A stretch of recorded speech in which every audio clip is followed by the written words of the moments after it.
Hi, I'm here with Stephen Taylor. He'll be talking about his book, The Happy Hour. Hi, Stephen.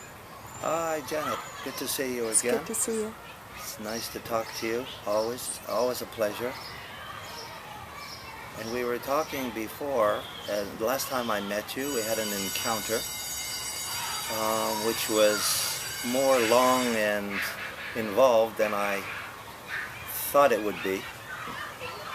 Down at Yonge and Dundas last week. It was a brilliant encounter that we had when we met some people in today's society down in Toronto's Yonge and Dundas area. And we had a very nice time walking around, and some of the thoughts and images are recorded on internet, I guess would be the main place to see them. And today we're more of a relaxed, in the more relaxed and personal confines of my place in the back. We're having a great time. We're talking about life, society, and our city. And we were mentioning before we get in, we're going to get into a little poetry just for some entertainment value and something different that I like to do. And we were talking about the old and the new, and poetry, of course, is something that's old, and it has been done, and I think that should be remembered by the younger folks today, younger students, not just of English, but things should be remembered. Things that are modern and contemporary may seem like the current reality, but there is more to life than being contemporary and trendy and being on the internet. And I don't want to disparage the internet. It's a great medium. It's the medium of the future. It is the future. But we have to realize that things that are happening now have gone on before. We're the foundation. Thoughts, images, and words of men and women of vision have produced today's society. Okay?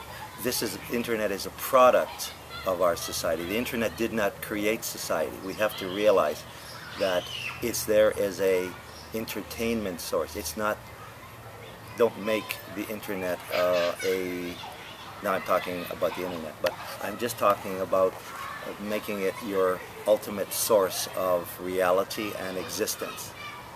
Because that is not the way to go. Use images and ideas and thoughts of the past, poetry, essays from, Roman times and Ciceronian times, all the way up to the modern masters. And I think we'd have a better idea of why we have war, why we have peace, why we have more war, why we have seemingly a temporary peace.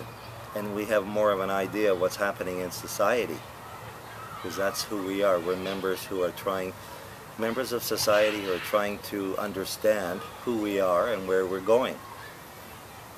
And if we understand who we were, we might understand better who we are and where we're going in the future. And I've discussed this issue in a three-part discourse that I have called The Happy Hour again.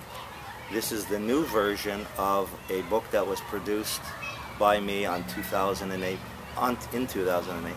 and introduced on the internet under called The Happy Hour: Toronto's Machete Murder. Toronto's Machete Murder. Thank you. And it was distributed on another internet site, and that has since then have disbanded my agreement legally with an internet site, Red Lead Press, who initially produced it in 2 volumes. So that you will see that book on the internet, if you will, but it's not authorized by me, so we're in the process of taking it down. This is the new one. This is my artwork. This is the green one. This is the marble one. This is the new version, rewritten in 1 book. It has 3 volumes, 1 book. All 3 volumes are in this. And of course, this is a promotional This is not a mass media book. In this book is more like a catalog. And it is a catalog. It's a catalog of my thoughts and ideas. And so far living. So far living. Okay. Live it up. So far lived. And I hope to have more memorable moments that shall be shared in another book. Another book of mine was The House of Treblinka, which was written earlier, which is not relevant right now and will be discussed at a later day. This particular novel, if you will notice, we're talking about the old and the new, the old society. If you will notice, please, we have the way we were, if we will, the barbarity and the incivility of man, who was very easily tempted to fight and to kill. And you'll notice that he has the sword. Are you close enough there, Miss Janet? Yes, wow. We have a microscopic view here. You're going to see all the dirt and the dust on this. You will see the man and the representing, as I would call, his more barbaric side. And he's surrounded by the Colosseum, the amphitheater, where incivility and murder ruled. And modern man, as you see, in the suit, is trying to, shall we say, become more updated in his views. Looking trendy, but still possessing the sword. And is tempted at any time to pick up and go into the fray and do battle. But not quite sure how to do it, I would assume. In, shall we say, leather shoes and a suit. Don't get too close, my dear. I'll move closer to you. How about that? That's easier. Sit down and I'll move closer to you. Okay. Whether because we're getting, you may be tripping, and you'll see that the modern man is not quite sure what to do. And in between his struggles, the old and the new, you will see the new age coming about, just about ready to be unfolded. And if we allow it, we can see how our new age may develop. Okay, not that it is better. This seems to be more efficient. We're not quite sure if it's better. We're hoping it's better. And as I said before, it's at least less obsolete than this one. This particular existence has no future. And of course, in between the two men, the old and the new, there seems to be the person or personages as described by this female right here, the woman of society, who at this time is in her own struggle. She's caught between two men, and she's also caught between a system of beliefs. She's not quite sure where she is on this earth, and she's not quite sure where she's going.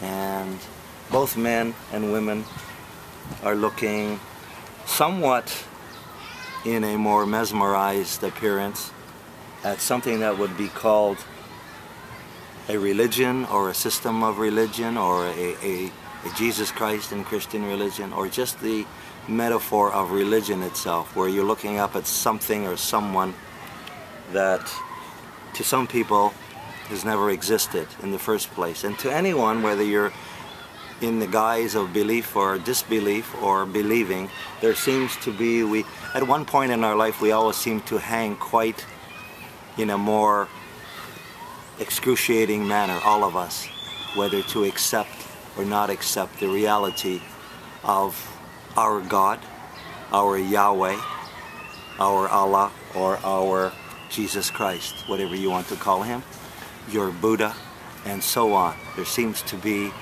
at one point in our life, everyone seems to have that issue. And in between man and woman, society, there always seems to be a struggle. And overlooking us is the Savior, who seems, although he suffers in a more excruciating manner than most men or women would like to ever dream or could ever suffer, he seems to be still above everyone, in the supernatural realm, above us. So in order to, as I have suggested, in order to understand something of a supernatural nature, whether it be real or it be ethereal, you must look up. We must always look up. Looking straight ahead, you will see the image of a woman, and you will just see your opponent on the other side. And down here, if you'll notice, the lines are grid, and it's green. And there is a field of competition involved in the book, where the modern man has struggled as an athlete and as a competitor. He has struggled on the field. In this case, it's a football field or a soccer field, and a field of competition. And all around we are surrounded by buildings. And of course here we have the street that I like to call, right in the middle, if you'll notice, it's basically Yonge and Dundas. It's downtown, and it's just about to emerge if the rest of society will let it, and Toronto will develop the metropolis that we know as modern and updated and very peaceful. Thank you, Stephen.